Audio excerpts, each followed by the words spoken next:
வாழ்க வளத்துடன். அனைவருக்கும் அன்பான வணக்கங்கள். எல்லாம் வல்ல இறைவனின் திருவடிகளை என்னுடைய மனம் மொழி மெய்களால் போற்றி பணிகின்றேன். நம்முடைய வாழையடி வாழை யூடியூப் சேனலில் வைகறை வைரங்கள் என்ற தலைப்பின் கீழ் தினந்தோறும் ஒரு வைரச் செய்தியை வழங்கி வருகின்றேன். அந்த வரிசையில் இன்று நாம் காணவிருக்கும் வைரச் செய்தியின் தலைப்பு விடை கூற இயலாத வினா.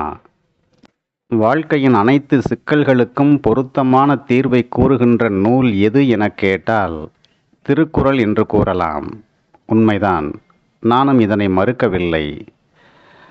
ஆனால் திருவள்ளுவர் கூட விடை கூற விரும்பாத வினா ஒன்று உண்டு. அது என்ன வினா என்று இந்த பதிவில் பார்ப்போம். பெருமை, பொறாமை, இச்சை கொண்ட ஒருவன் இந்த உலகத்தில் எல்லா வளங்களையும் பெற்று மகிழ்ச்சியாக வாழ்கின்றான். ஆனால் பெருமை, பொறாமை, இச்சைகளை துறந்தவன் துன்பப்படுகின்றான். இவ்வாறு வாழ்க்கை முரண்பாடுகள் நிறைந்ததாக இருக்கின்றதே, ஏன் என்ற கேள்வியை வள்ளுவரிடம் சிலர் எழுப்பினார்கள். அறத்தின் வழியில் வாழ்பவன் துயரப்படுகின்றான், அற மீறல்களை அனுதினமும் செய்பவன் ஏகபோகமாக வாழ்கின்றான். இது எதனால் என்பதுதான் வள்ளுவரின் முன்னே வைக்கப்பட்ட கேள்வியின் சாரம்.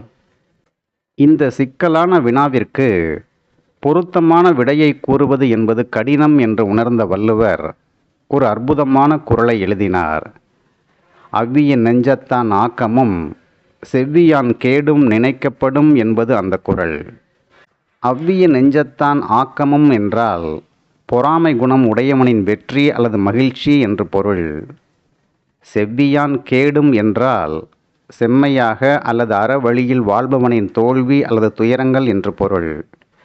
இந்த இரண்டு முரண்பட்ட விடயங்கள் ஏன் என்று ஆராய்ந்து பார்த்துவிட்டு இறுதியாக நினைக்கப்படும் என்று குறளை முடித்து வைத்தார்.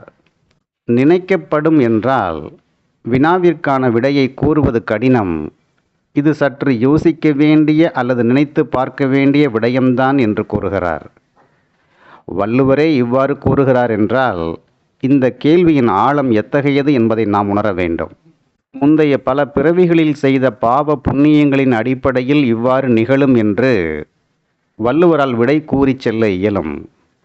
இவ்வாறு கூறிவிட்டால் மக்கள் இயல்பு வாழ்க்கையை வாழாமல் சோர்வடைந்து அறமீறல்களில் ஈடுபட்டு விடுவார்கள் என்பதை நன்கு உணர்ந்த வள்ளுவர் நினைக்கப்படும் என்று குறளை முடித்தார்.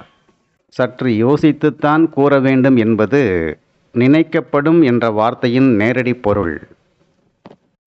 மிகச்சிறந்த மெஞ்ஞானியான வள்ளுவருக்கே விடை தெரியவில்லை என்று நாம் கருதுவது பிழை. வள்ளுவர் நினைக்கப்படும் என்று கூறியதற்கு உலகியல் விளக்கத்தை கடந்து மிக மிக ஆழமான நுட்பமான பொருள் ஒன்று உள்ளது. அது என்ன என்பதை மற்றும் ஒரு தருணத்தில் விரிவாக விளக்கி கூறுகின்றேன் என்று கூறி இன்றைய நாள் பதிவை நிறைவு செய்கின்றேன். நன்றி, வணக்கம். வாழ்க வளத்துடன். அவன் அருளாலே அவன் தாள் வணங்கும் மகிழ்ச்சியுடன் உங்கள் ராதாகிருஷ்ணன்.